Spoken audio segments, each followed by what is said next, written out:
Bapa dan Putra dan Roh Kudus. Amin. Ibu dan Bapak, serta saudari dan saudara yang terkasih di dalam Kristus.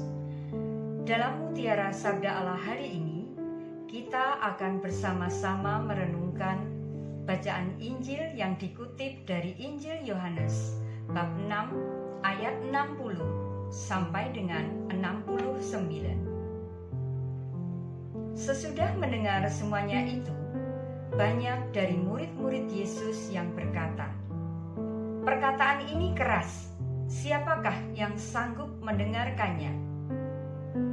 Yesus yang di dalam hatinya tahu bahwa murid-muridnya bersungut-sungut tentang hal itu, berkata kepada mereka, "Adakah perkataan ini mengguncangkan imanmu?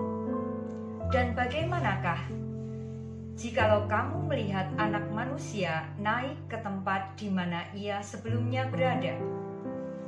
Rohlah yang memberi hidup, daging sama sekali tidak berguna. Perkataan-perkataan yang kukatakan kepadamu adalah roh dan hidup.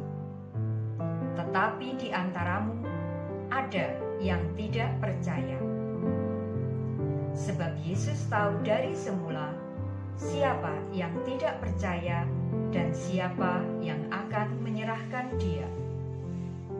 Lalu ia berkata, "Sebab itu telah kukatakan kepadamu, tidak ada seorang pun dapat datang kepadaku kalau Bapa tidak mengaruniakannya kepadanya."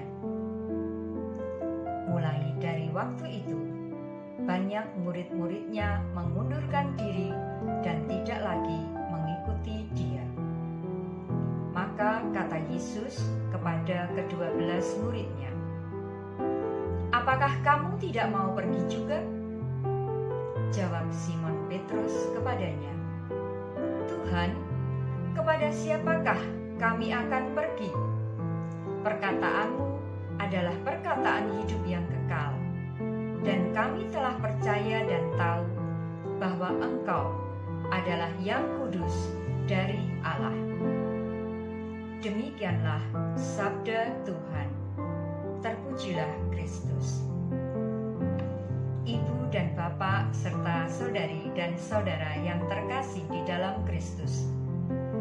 Kutipan Injil Yohanes yang baru saja kita dengarkan bersama mengisahkan tentang momen ketika banyak murid Yesus merasa berat hati untuk menerima ajaran Yesus yang mereka anggap sangat sulit dan tidak masuk akal. Sebagian besar dari mereka kemudian memutuskan untuk meninggalkan Yesus, sehingga hanya tersisa 12 murid saja yang tetap setia. Hal ini mengingatkan kepada kita bahwa menjadi pengikut Kristus tidaklah selalu mudah. Ada saat-saat ketika ajaran Yesus menantang kenyamanan kita. Namun demikian, disinilah iman kita diuji. Ketika kita menghadapi ajaran yang sulit untuk kita mengerti dan sulit untuk kita jalani, atau saat kita menghadapi pencobaan, Yesus ingin kita tetap setia seperti Petrus, yang menyadari bahwa hanya Yesuslah yang memiliki perkataan hidup yang kekal. Kita mungkin tidak selalu mengerti segala sesuatu yang diajarkan oleh Yesus, tetapi kita dipanggil untuk mempercayainya dan percaya bahwa Yesus adalah jalan, kebenaran, dan kehidupan. Sekarang, marilah kita bertanya kepada diri kita sendiri.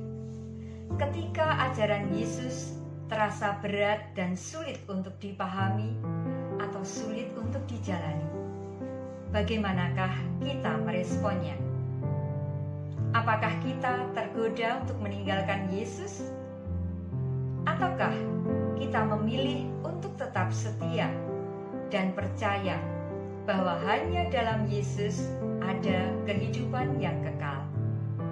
Marilah kita memohon rahmat Tuhan, agar kita diberi kekuatan untuk tetap setia mengikutinya, bahkan ketika jalan yang kita lalui terasa berat. Dimuliakanlah Tuhan, kini dan sepanjang masa. Amin. Dalam nama Bapa dan Putra dan Roh Kudus.